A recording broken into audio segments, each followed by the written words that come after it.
At the corner of my eye, the dude that I most likely would have fought is this overweight, sloppy, fat built dude, right? He got a polo on, like the 3-button joint, but they all unbuttoned, and it's like his collar's lazy like that. I didn't like how it looked, and he didn't have no t-shirt or no wife beater under it. He looked like he was sweating, and I just looked at him and was like, what the fuck is you looking at? Nigga, don't fucking look at me, man. Look down. Nigga, I'll knock you the fuck out. Fuck is wrong with you? He's like, yo, what you want to do? I'm like, I jump, he back up. I'm like, you was a bitch, cuz. What's up?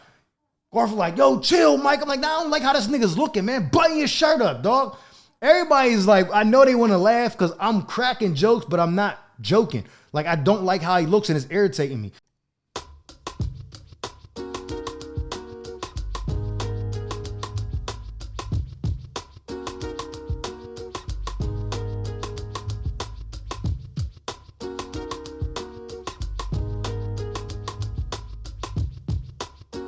Alright, so boom, check it.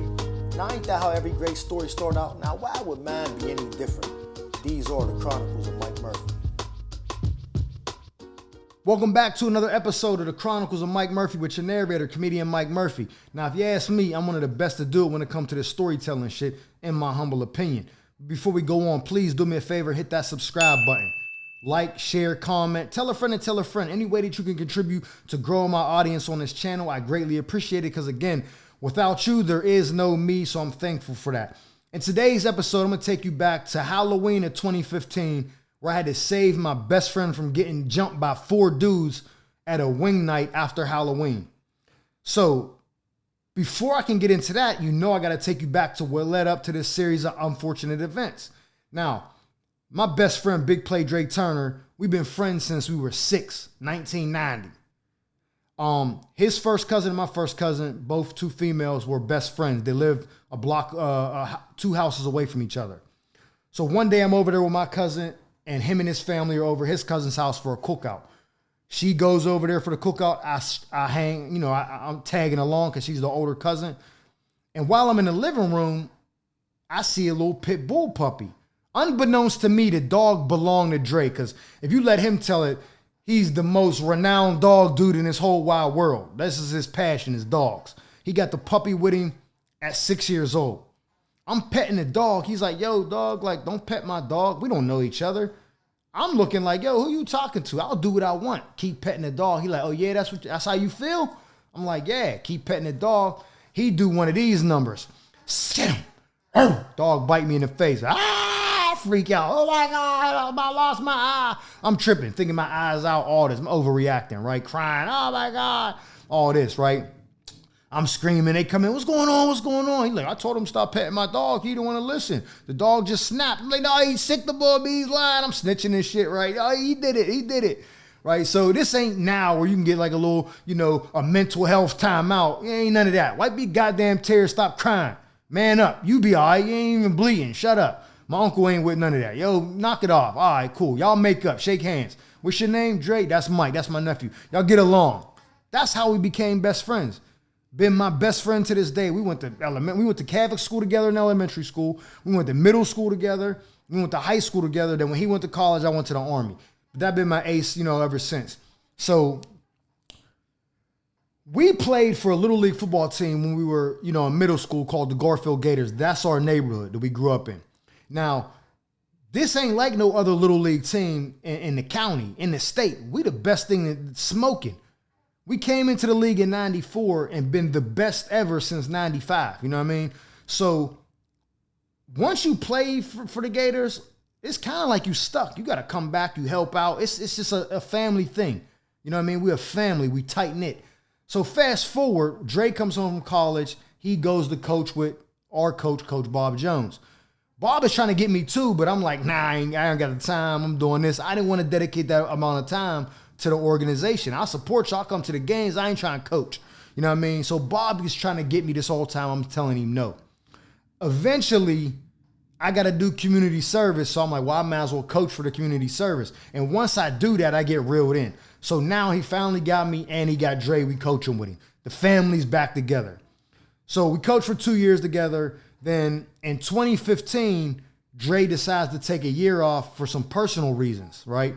So he's not coaching with us. Now, our organization is so good that if all 5 of our teams don't go to the championship, we looking like we didn't do well that year. Like, no, we dropped the ball. Because the bar is set high. The standard for us is high.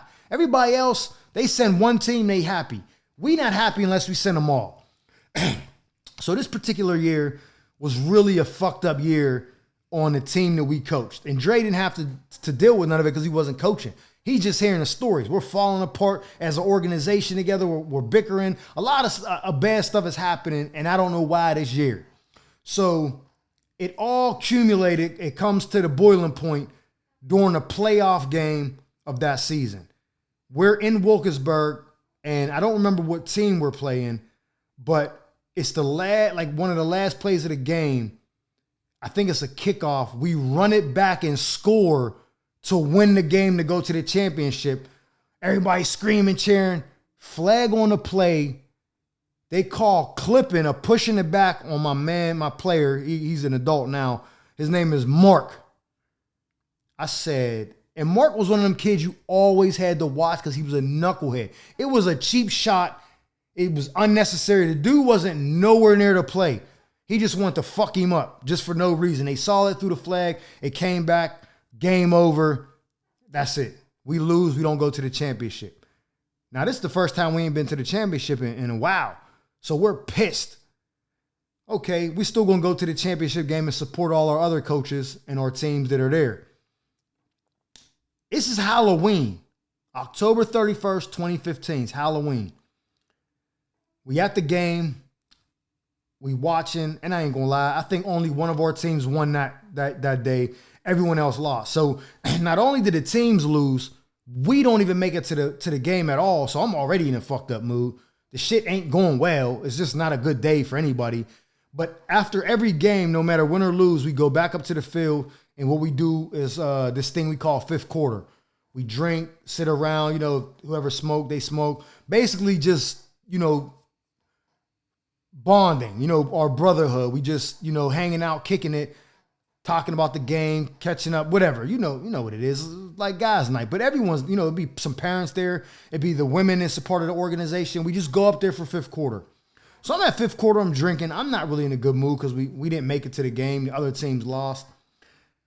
And at some point in the night, everyone is starting to leave. The season's over. Everybody's taking off. I'm talking to Coach Garf. Me and my man Tone, Lil Tone, we're talking to Garf. Now, me and Garf is kind of having a one-on-one, like a personal moment because him and I had fell out during the season, and that was one of the issues we had that made this season so fucked up. Me and him kept butting heads, and he used to coach me.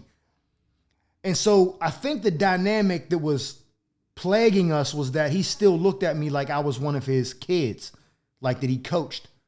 But now we both coach together, so we're not necessarily peers, but I'm not a child. I'm an adult, so you got to respect me as an adult. And I guess he had a hard time treating me as such, so I used to be like, yo, who are you talking to? I'm not a kid no more. And so that's where we used to butt heads. So at the end of the year, him and I are talking, trying to resolve this. He's like, yo, I love you. I'm like, I love you too.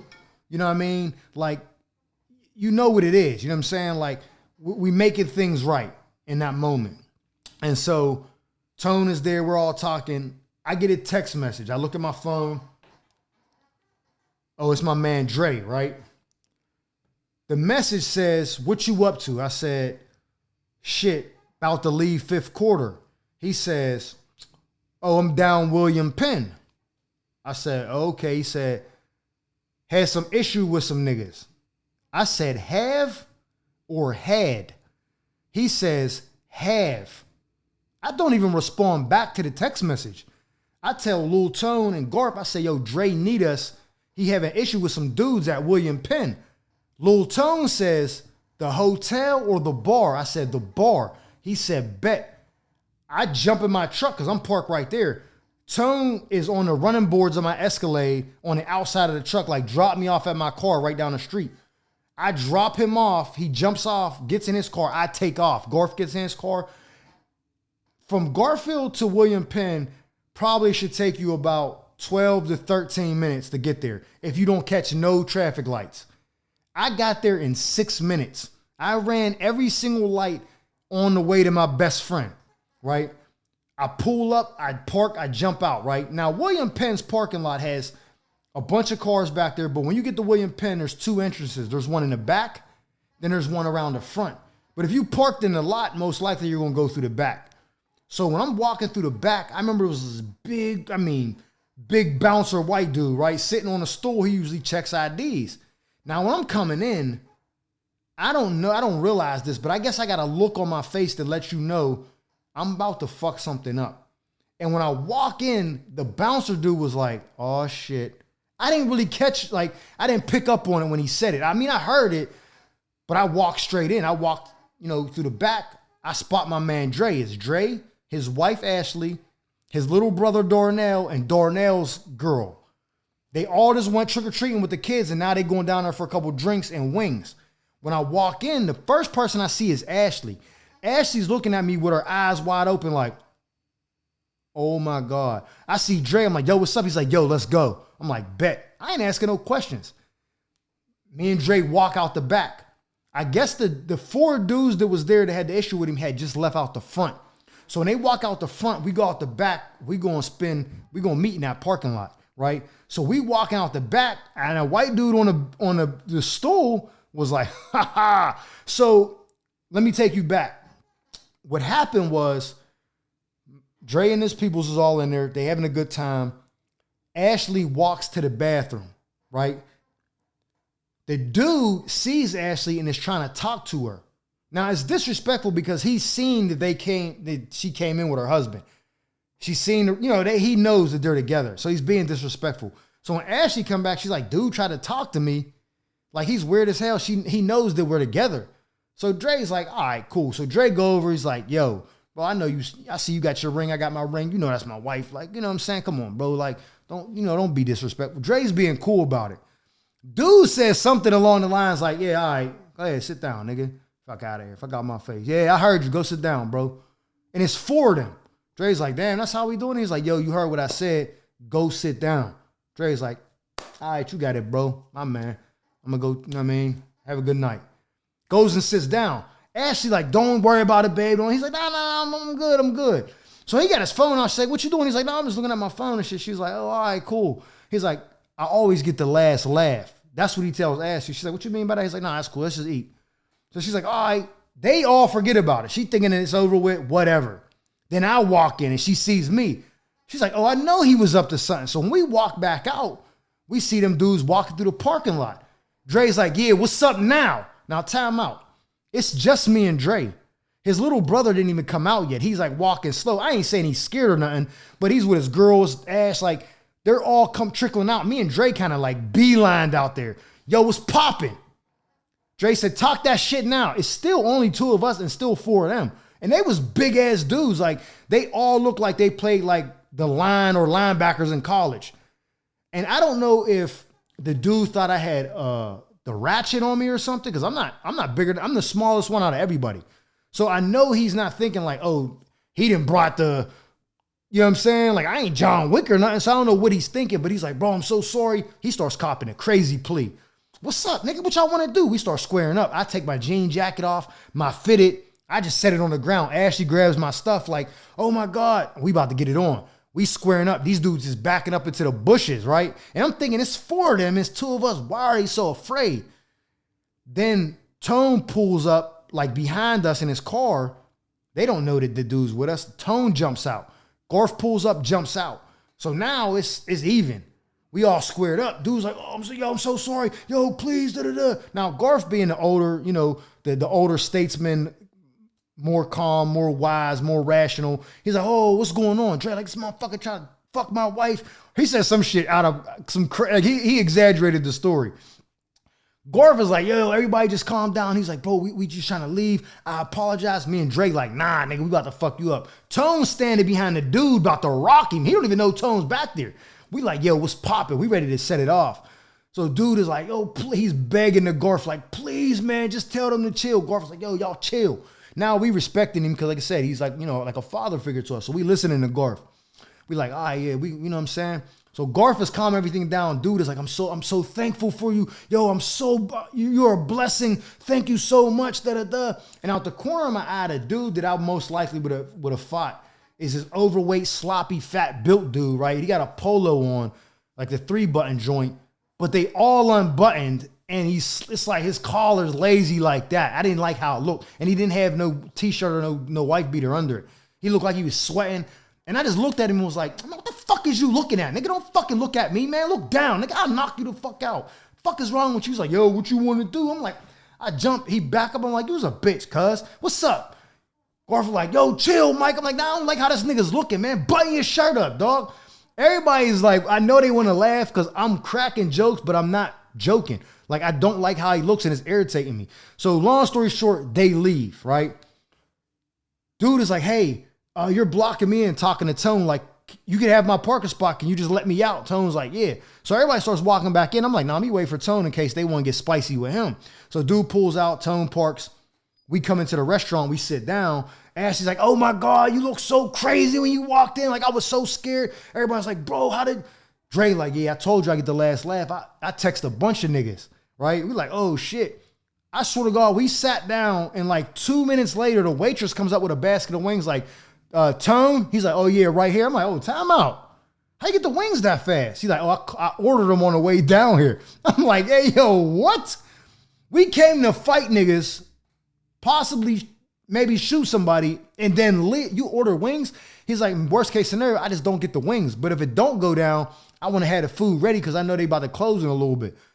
Everybody started laughing and shit. Then my man Box and Tom, they brothers, and they both with all this shit too. They come walking in back to back too. Yo, what's the issue? We're like, oh, we already handled it. Ashley's like, oh my God, I'm so glad that Box and Tom wasn't here because Garf wouldn't have been able to calm all 4 of us down, 5 of us. It wouldn't have happened. He got me and Dre to chill, but not Tom and Box being there. We would have just fed. It would have been like putting gasoline on the fire. We would have just wrecked them dudes and just left.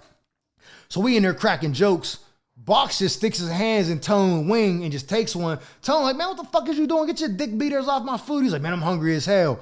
And we all joke around so much that Box hears the story and looks at Dre with a straight face. Now, Box is like a little brother to Dre, but we all peers. He says, man, you's a bitch. You let them niggas punk you, dog. Wouldn't have happened if I was here. Everybody busts out laughing because if you know Dre's not with none of that shit. Dre, he gonna die on the sword. And he's sitting there looking at Box like, all right, bro, we all crack up laughing and shit.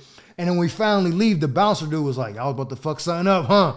Glad y'all was gonna do it in the parking lot, not in here. I would have had to get involved. I'm like, nah, I don't want no smoke with you, big dog. He like, my man, y'all have a good night. And we left and shit, man. But every year since then, I'll just randomly text Dre like, remember I had to save your bitch ass from getting jumped? And he texts me back, fuck you, dog. I had to save you plenty of times and shit. I'm like, man, that shit was crazy. But yeah, man, that was the time I had to save my best friend from getting jumped by 4 dudes for trying to get at his wife at a wing night on Halloween in 2015. Man, hey, look, do me a favor again, man. Please hit that subscribe button, like, comment, share, tell a friend and tell a friend again. Any contribution you do to help me grow my audience on this channel is greatly appreciated because without you, there's no me. So I thank you for that. Until next time, these are the Chronicles of Mike Murphy.